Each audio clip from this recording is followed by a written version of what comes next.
आज मैं एक महत्वपूर्ण मुद्दे पे बात करने की शुरुआत कर रहा हूँ।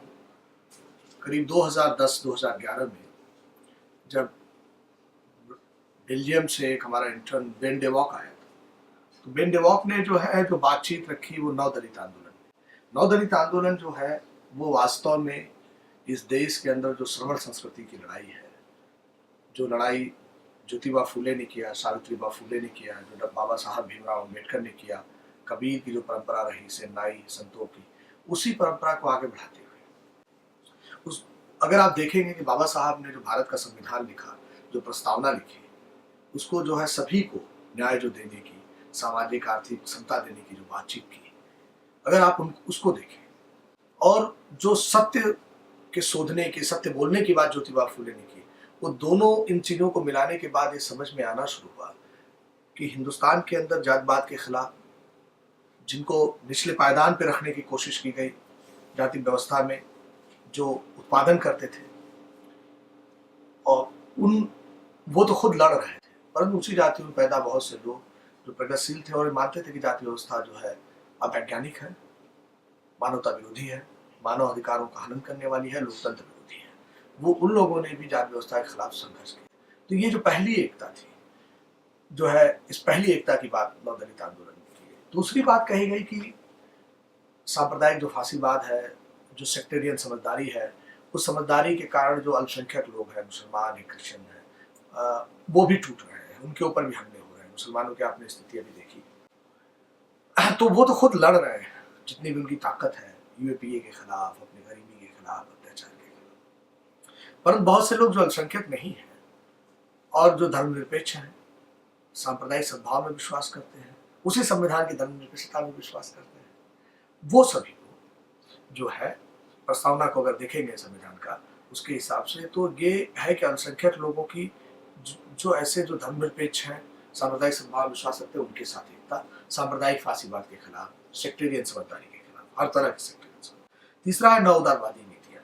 हम लोग लोकतांत्रिक पूंजीवाद के खिलाफ नहीं, जनता उसके बाद क्या चीजें बनाती है उसके हाथ में।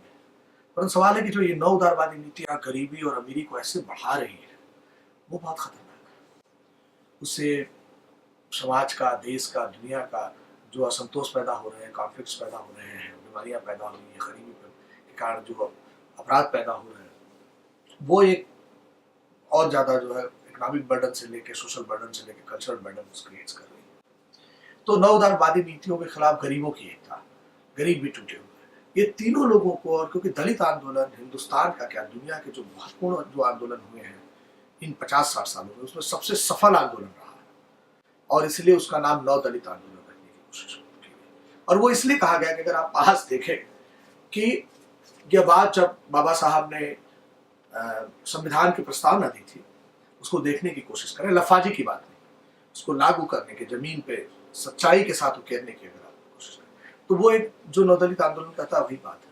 और हुआ यही कि आज जो है आप कास्ट सिस्टम से निकल पड़े ऊपर, आपकी स्थितियां अच्छी हैं, जो है जो पूरे संघर्ष हो रहे हैं, परंतु पता चला कि वो आपको हिंदू बनाने को तैयार है, वो आपको सांप्रदायिक बनाने को तैयार है, वो फांसीवादी बनाने को तैयार है।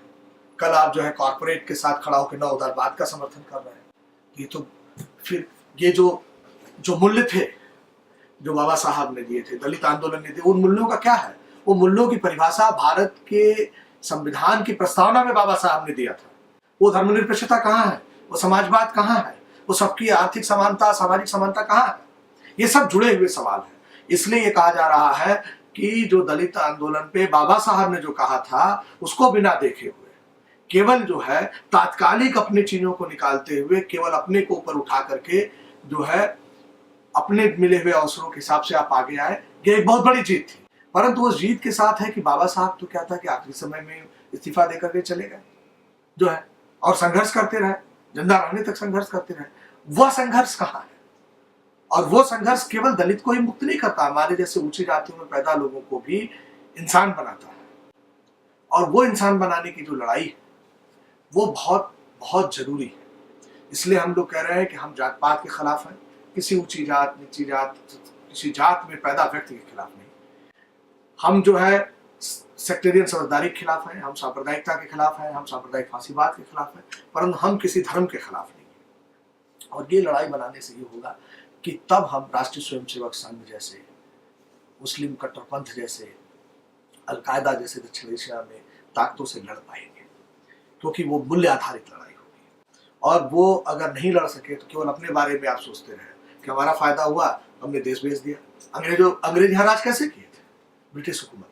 तो ये समझने की बहुत जरूरत है कि अगर हमें इन ताकतों को हराना है तो नव दलित आंदोलन को मजबूत करना होगा, नहीं तो वो इस्तेमाल कर रहे हैं सोशल इंजीनियरिंग के नाम पे। यहाँ सोशल इंजीनियरिंग नहीं चाहिए, जाति तोड़ना होगा, जातिवाद को तोड़ना होगा।